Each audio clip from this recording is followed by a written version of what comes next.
Itong affidavit ko, ito lang yung mga naalala ko. IG, ESS,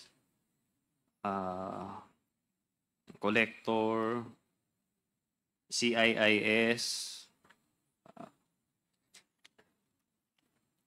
Alam ko na You breakdown mentioned ko in na to. paragraph 15 of your affidavit, MICP, SSPDC, COMSEN, CIIS, CIIS District, IPRD, IG, ESS, ESS District, FED, AOCG, and IAS. If you total the token that you will be giving to all these offices for one container, Mark, magkano yun? May breakdown po kasi ako nito dati. Your At least Honor. the approximate